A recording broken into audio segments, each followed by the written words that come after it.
Assalamualaikum warahmatullahi wabarakatuh. Ketemu lagi dengan saya Weti Yuningsi. Kali ini saya akan memaparkan bagaimana cara saya membuat alur tujuan pembelajaran ATP yang kemarin kita sudah membuat tujuan pembelajaran ya, atau menganalisis capaian pembelajaran menjadi tujuan pembelajaran, dan sekarang kita akan membuat alur tujuan pembelajaran. Yang pertama adalah bagian informasi, kita isi penyusunnya Weti Dwi Yuningsi, Sekolah SMA Negeri 1 Cililin, mata pelajaran biologi fase F kelas 12. Kemudian untuk bagian B adalah capaian pembelajaran, kita tinggal copy pastekan ya. Di sini ada pemahaman biologi dan keterampilan prosesnya. Kemudian bagian C adalah jumlah jam, alokasi per tahun untuk fase F kelas 12 ini diperkirakan ada 32 minggu ya, berbeda dengan fase E dan fase F kelas 11 ya, ada 36 minggu. Kalau untuk fase F kelas 12 ini diperkirakan 32 minggu ya, 32 minggu. Jadi ini asumsi ya, asumsi dalam 1 tahun ada 32 minggu yang efektif, kemudian dikalikan 5 jam pelajaran, menjadi total adalah 160 jam pelajaran. Maka kita bagi dua saja, semester 1 ada 80 JP dan semester 2 80 JP. Kemudian bagian D adalah alur tujuan pembelajaran, alurnya ATP untuk semester 1.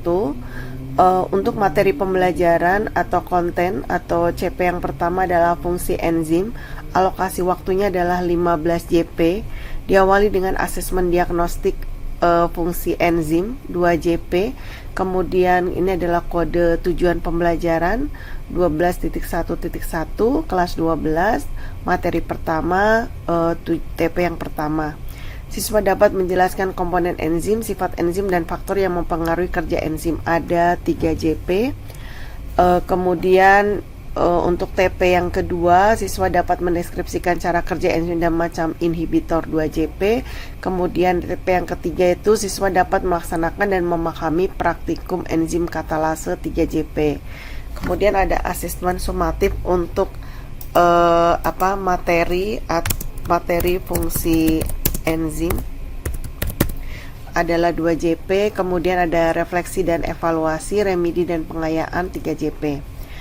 Untuk materi yang kedua atau CP yang kedua adalah metabolisme dengan alokasi waktu 30 JP, asesmen diagnostik metabolisme 2 JP. Kemudian 12.2.1 siswa dapat menjelaskan pendahuluan metabolisme 3 JP. Yang kedua, siswa dapat memahami respirasi aerob. Pembelajarannya diferensiasi produk sehingga 5 JP. Kemudian yang ke ini 2 ini yang ketiga ya. Yang ketiga, siswa dapat mendeskripsikan respirasi anaerob 2 JP. Kemudian yang keempat, siswa dapat melaksanakan praktikum respirasi anaerob 3 JP. Yang kelima, siswa dapat menjelaskan proses fotosintesis 5 JP karena terdiri dari reaksi terang dengan reaksi gelap ya. Kemudian 12.2.6 siswa dapat menjelaskan perbedaan tanaman CAM, C3 dan C4 2 JP.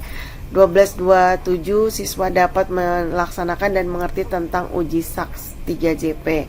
Asesmen sumatif untuk metabolisme 2 JP. Kemudian remedi dan pengayaan, refleksi dan evaluasi 3 JP. Bab yang ketiga adalah materi yang ketiga adalah pola hereditas, di mana alokasi waktunya adalah 35 JP. Yang pertama, asesmen diagnostik pola hereditas 2 JP. Kemudian 12.3.1 siswa dapat menjelaskan pendahuluan pola hereditas 3 JP. Siswa dapat menghitung jumlah gamet 2 JP. Siswa dapat memahami eksperimen Mendel 3 JP. Siswa dapat memahami persilangan monohibrid 2 JP. Siswa dapat menerapkan praktikum monohibrid 3 JP. Siswa dapat memahami persilangan intermediat atau kodominan 2 JP. Siswa memahami persilangan test cross dan back cross 3 JP. siswa mendeskripsikan persilangan di hibrid 2JP. Siswa dapat menerapkan kelainan di hibrid, epistasis dan komplementer dan polimeri, ya, epistasis, komplementer serta polimeri. 3JP. Kemudian yang ke-10, siswa dapat menerapkan kelainan di hibrid, atavisme dan kriptomeri 2JP. Yang ke-11 siswa dapat menerapkan praktikum di hibrid 3JP. Asesmen sumatif untuk pola hereditas 2JP, remedi pengayaan, refleksi evaluasi 3JP. Jadi total dari total semester 1 ya, kembali. Semester 1 adalah 80 JP. Kemudian masuk ke semester 2 di mana materi yang keempat adalah pola hereditas manusia. Alokasi waktunya adalah 28 JP. Diawali dengan asesmen diagnostik pola hereditas manusia 2 JP. Yang pertama, siswa dapat menghitung kemungkinan jenis kelamin 3JP. Siswa menjelaskan persilangan golongan darah ABO 3JP. Siswa menjelaskan golongan darah resus 2JP. Siswa menerapkan kelainan autosomal dominan 3JP. Yang kelima, menerapkan kelainan autosomal resesif 2JP. Yang keenam, menerapkan kelainan terpaut X dan Y 3JP. Latihan soal-soal genetika 2JP. Permainan cari tebak soal genetika 3JP. Asesmen sumatif pola hereditas manusia 2JP. Kemudian remedi pengayaan, refleksi evaluasi 3JP. Untuk materi yang kelima, pertumbuhan dan perkembangan, alokasi waktu adalah 25 JP. Asesmen diagnostik pertumbuhan dan perkembangan 2 JP. Kemudian yang pertama, siswa dapat menjelaskan pertumbuhan dan perkembangan tumbuhan 3JP. Yang kedua, membuat rancangan proyek pertumbuhan dan perkembangan tumbuhan 2JP. Mempresentasikan rancangan proyek 3JP. Kemudian siswa dapat mendeskripsikan fitohormon 2JP, menerangkan tentang fotoperiodisme 3JP. Yang keenam, siswa dapat mempresentasikan hasil proyek pertumbuhan dan perkembangan tumbuhan 5JP. Asesmen sumatif pertumbuhan dan perkembangan 2JP, remedi pengayaan, refleksi evaluasi 3JP. Materi yang terakhir adalah mengevaluasi gagasan baru mengenai evolusi. Alokasi waktunya ini belum dihitung ya, berarti ini 5, 10, 15, 20, 27. Oke. Asesmen diagnostik evolusi 2JP.